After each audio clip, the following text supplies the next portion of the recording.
this video, we're taking a deep dive into the controversy shaking the NYSC and the nation. Did Raye, the core member at the center of it all, actually violate NYSC laws? And if so, are those laws even legal in the eyes of Nigeria's constitution? But this is more than just about a viral video. It's about history, power, and the real struggles of Nigerian youth today. We'll trace how NYSC was created after the war, why it was introduced in the first place, and whether it has ever truly served its purpose. We'll also uncover how the economic reality faced by core members in 1973 compares to what they deal with today and why it matters.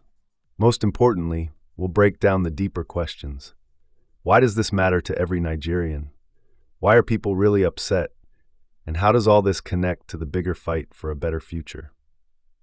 Stay with us as we unpack the story behind the headlines and what it means for all of us.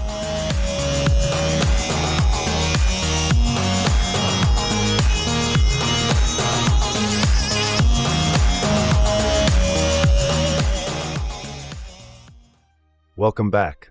If you are new here, please subscribe and follow us on all NEAT social media platforms at neatcommunity.ng.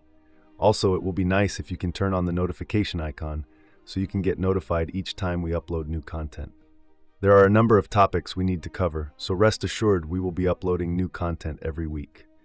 NEAT is an acronym for Nigerians Engineering Astounding Tomorrow. It is an initiative designed to bring together young and intelligent Nigerians who have what it takes to look beyond the challenges and divisions in the country and formulate a plan that would transform the nation and follow through with the plan. Right, so we're discussing the ongoing situation involving NYSC core member, the NYSC institution, the government, and the Nigerian public.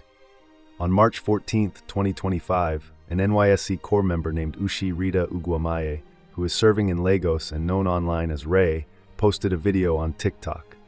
In the video, she expressed her frustration about several things, including the high cost of living. She talked about how difficult it is to live alone with the full responsibilities of adulthood. Many argue that NYSC forces on young people, at times unprepared. But what really caught people's attention was her criticism of President Bola Tinubu's administration. She referred to him as a terrible president. She also mentioned how the smell in her neighborhood sometimes stops her from taking a walk to clear her head. At first, the video didn't get much attention, especially on other platforms. But later she posted another video.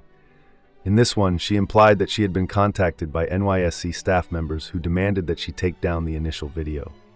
The supposed intimidation by the NYSC hierarchy, as many viewed it, further intensified the video, making it viral content across the nation and beyond. As a result of this, and as one would expect, different people took different perspectives on the video. A significant number, arguably an overwhelming majority, focused majorly on the arguments in the video and supported them. They either agreed with the rating of the president or suggested he wasn't performing well. Others took different perspectives, often criticizing her, not necessarily by arguing against her insinuations, but from different perspectives. To some, it was about whether she should have put the video up in the first place, given that she was relatively living well compared to other people. Others focused on the part where she mentioned smell in Lagos. Although she was talking about her own area, many interpreted it differently.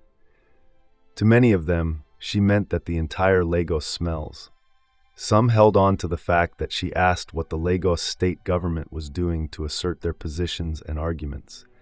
Others criticized her from the perspective of NYSC. They believe that NYSC prohibits individuals from taking part in government, including supporting or opposing the existing government. They referred to the second video, where it seems Raye was on call with an NYSC official who demanded she take the initial video down. It is reported that the alleged NYSC official came off as authoritative to the dismay of Raye, who inquired if this was a threat. It is also claimed that the NYSC official told Raye that she, being the NYSC official, was not Raye's mate. Age mate, of course. In addition to this, other perspectives emerged. As much as possible, we will touch on as many of those perspectives as possible. Let's start with the key issues that are of interest. Should she have shared the video as an NYSC core member? Did she break any law in doing so?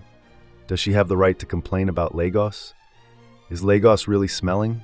She complained about the cost of a crate of eggs. Should NYSC Corps members even think of buying a crate of eggs? Did she have the right to state that the president is terrible? Was she living above her means, hence the reason why she was complaining? To unpack all these, let's start with the NYSC. If you don't know, NYSC stands for National Youth Service Corps. It was established in 1973 by the military government led by Yakubu Gowon. It was part of a 3R program, also known as Reconciliation, Reconstruction, and Rehabilitation. The 3Rs were part of the initiatives following the end of a military war that took place between 1967 and 1970, when the military effectively declared war against civilians. This event started with a complete loss of order and discipline within the military camp, in which some members of the military went about killing their colleagues. They later escalated this to innocent civilians on the street, and never stopped until it became an all-out attack on innocent civilians, all under a disguise of ethnic tension that one could argue never existed. You can get a copy of Beyond the Past to learn more about these events. Anyway, as part of the 3R programs, the NYSC was introduced to ensure that every graduate spends 1 year in another part of the country to acquire a certificate before they can be employed in any organization in Nigeria. They would first spend 3 weeks in an orientation camp comprising all Corps members in a state, and then later spend the rest of the year in a place of primary assignment. This could mean serving as a teacher or being employed at an organization. To the military government, this was a way of ensuring national unity. Many argue that ethnic integration and understanding were never a problem in Nigeria in the first place, except in the military camp. They argue that apart from the killing spree that was introduced by the military, Nigeria never had a case of widespread ethnic resentment before it. Rather than looking inward, the military government felt that forcing young graduates away from their communities to strange lands with what many, in recent times, see as insufficient allowance would bring national unity. To drive this cause, the NYSC was given a military-styled ideology that effectively did not consider fundamental traditional rights and lifestyles. Over time, it began to lose that ideology as traditional schools of thought began to interfere. This got worse in 1999, when through what could easily be argued as a dictatorial system, a new constitution was enacted. It effectively reversed all existing military laws, including denying individuals the right to self-expression. However, it failed to explain what self-expression is and where, if any, it may not apply. And so came the birth of many contradictions that are playing out in every aspect of Nigeria today. For so long, these contradictions have been ignored, but as the economy gets worse, they are becoming too obvious. The NYSC bylaws prohibit Corps members from taking part in partisan politics, which effectively contradicts the right to association as well as the right to expression. So going by the letters of the law and the superiority of the law, the NYSC bylaw, which prohibits Corps members from partisan politics, is null and void. Based on this, can we say she violated the NYSC rule? Does her video fall within the context of partisan politics? The simplest answer would be no. During the elections, individuals vote for political parties. In the case of President Tinubu, or any other president for that matter, no one actually voted for them. Instead, it was the party that people voted for. Without direct praise or attack on any particular party, it is hard to see how she violated partisan politics rule. However, her video was directed specifically at an individual who is believed to be the one currently responsible for the economic direction of the country. From this perspective, it is hard to see the reason for assigning it a partisan politics or even criticism of the government. To make matters worse, it is even a narration of lived experience and personal opinion that hardly caused any economic or financial damage to anyone. It is illogical to try to prevent individuals from sharing their lived experiences in whatever format they deem necessary. Had she engaged in any activity organized, supported, or influenced by political parties, then it can be said that she violated the NYSC bylaw. But then again, the bylaw could still be deemed invalid because it contradicts the Constitution. The other angle to the story is why the NYSC hierarchy felt the urge to intervene. In the video, she did mention that she was an NYSC corps member, and this must have drawn the attention of the NYSC hierarchy. As you may have heard in any of our past videos, Nigeria did not originate in 1914 or whatever year the colonization started. Communities had already established civilization before the colonial interference, and those laws have been retained and transmitted through generations.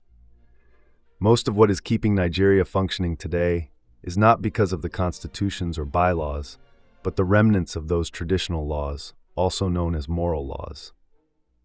These guidelines, though not often written, are what either guide or form the leverage for the actions of Nigerians, no matter where they find themselves. To keep it simple, it is this moral compass or moral lens that fueled every other controversy around this Raye's post.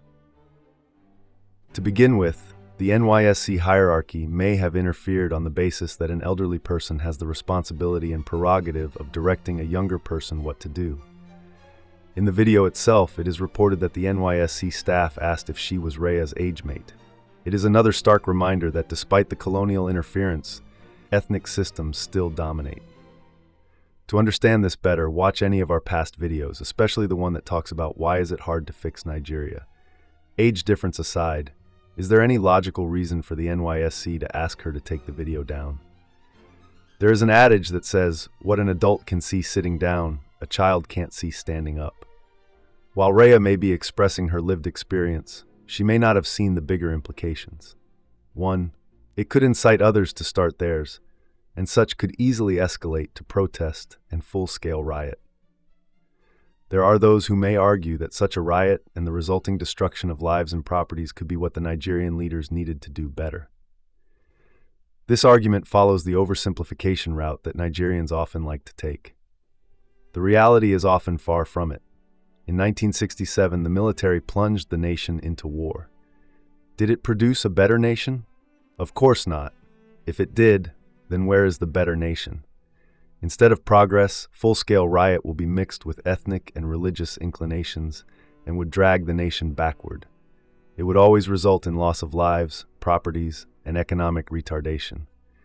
The resources that could have been used to move forward will then be used for rebuilding, and this would be accompanied by higher corruption. 2. It could also incite others who share a different view from hers, and this could ignite conflicts between different factions within the camp or the nation. This also has a higher chance of escalating to broader conflict than narrowing down to any meaningful solution. Now, whether these were the perspectives of the NYSC staff for asking her to take it down, or it was a mere demonstration of authoritarianism, is another thing entirely. However, if these were the perspectives of the NYSC hierarchy, then they should have issued a statement since then, appreciating the challenges, calling for calm, and reiterating their position for Raye to take the video down. Instead, the news that circulated was that Raye was ordered to appear before an NYSC committee, supposedly a disciplinary committee. On the other issues, including whether Lagos was, as they put it, smelling. To begin with, it is unlikely that any careful listener would conclude that her video implied that the entire Lagos is smelling. There are very beautiful sights in Lagos. There are also enough from other of her contents that buttress this point. It can be argued that the entirety of the backlash on this part of Raye's post is from another contradiction between the Constitution and reality. As had been noted in one of our videos, the Nigerian Constitution assumes everyone has equal rights in the city where they reside, and this is not going well with the moral laws. Moral laws believe that individuals have certain rights within their ethnic communities, and those ethnic communities have unique rights within their ancestral lands. Individuals who consider Lagos as their home considered her an outsider, and hence took offense at the notion that a supposed outsider should be the one to make such a remark on what they consider their city. In fact, some, if not most of the backlash wasn't necessarily because of her not being a Lagosian, but she not being part of what they consider Yoruba community. These people forget how conflicts within the same Yoruba community regarding the same Lagos led to the Treaty of Cession in 1861 that paved the way for colonization, which is the root cause of all collective suffering. They also seem to forget that it is the same constitution that put the Tinubu as president that gave Raye the right to complain about her immediate environs. So, the question is not whether the entire Lagos, or any part of it, smells, but what to do with these contradictions between the constitution and reality. As argued in Beyond the Past, these contradictions retard economic growth by fueling resentments and animosity, and this is one demonstration of it. The other angle to the issue of whether some areas of Lagos are smelling boils down to the collective failure of the Nigerian government. Most of the economic direction of Lagos was engineered by the colonial administrators, who made Lagos their base. They carefully controlled the population of Lagos as well as the infrastructure. Since those colonial governments left, the so-called indigenous administrators have refused to innovate. Rather than thinking of economic activity, they went for geographic romance. Instead of creating another hub for economic activity to support the exportation of resources, they chose to invest all the resources in Abuja on an argument that it was more central to the borders of the nation. To what purpose is putting all that investment in a supposed central territory that contributes less to the economic dynamics when there are other areas that could have helped boost the economy and decongest one city? Ideally, the complaint that any or every part of Lagos smells should have awakened, if not the government but the people, to initiate a meaningful conversation on the sustainable way forward. Instead, it became an opportunity for misuse of ethnicity and tribalism. On to the other part of the issue. Should NYSC Corps member live within their means? The question is, what is their means? In 1973, the NYSC allowance was 60 naira per month. At the time, it was the equivalent of almost $92. Today, the allowance is equivalent to $22. To put it into context, a monthly allowance in 1973 could buy up to 3 bags of rice. Now you need a 2 to 3 months allowance to buy 1 bag of rice. Eggs, then, were arguably a basic household commodity. It could be argued that nearly every household produced eggs, ensuring that the supply was way higher than the demand. Today, everyone has to buy eggs. In some parts of Nigeria now, a 1-month NYSC allowance can only buy 6 crates of eggs. So what should the level be for an NYSC so they won't live above their means? The case of NYSC Corps members living within their means is a backlash to those who criticize Raye for some of her videos. There were posts online that suggested that she visited restaurants that charged up to 60,000 naira per meal. In 1973, when the NYSC started, even the most luxurious restaurant could not charge more than 5 naira per meal. It means that with a 60 naira allowance, one could eat in a luxurious restaurant 12 times a month. Today, you need 2 months' allowance to feed once in any of those luxurious restaurants. The issue isn't about NYSC Corps members or anyone living above their means, but the colonial system which insists on making living affordable for a select few. Let us now go to the next part of the argument. Did this happen during Tinubu's administration? Absolutely no. Raye, like many other Nigerians who criticized her, seems to focus on oversimplification of issues. Yes, the removal of the fuel subsidy by the Tinubu's administration hit the Nigerian economy hard, but it has always been coming. The decadence did not start with Tinubu's administration, and may not be worse with his administration. Nigerians, including the government, love to oversimplify problems by ignoring the main issues. The removal of fuel subsidies in particular by the Tinubu's administration was a way of presenting Nigeria as a credible borrower in the eyes of the international market. The hope that it would attract foreign investors can easily be described as ignoring the reality. Automation is fast reducing human dependence on technologies, and the chances that such automation will be domiciled in Nigeria because the government removed subsidy seems a mere dream. The administration, like those before it, seems not to see the right place to channel energy on. But this doesn't make the Tinubu administration terrible or even worse than the previous ones. The Nigerian problem is the failure to decolonize, and on that base, all the past administrations are on the same level. Raye, on her part, should have researched to know the real issues. The Nigerian governance system is flawed, and it is unclear if a ruckus like this would make any difference. It would take Nigerians aggregating to forge a path forward. It requires re-engineering the economy, focusing on the key imperatives that would bring the right interest in the economy. It requires more than blaming the present administration. Instead of blame, it should be pressure. Pressure to adopt a recommendation.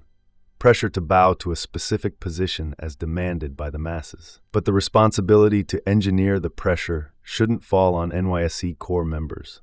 It should fall on the political parties. They should have media and legal associates who present their narratives. These narratives should push options and recommendations for adoption.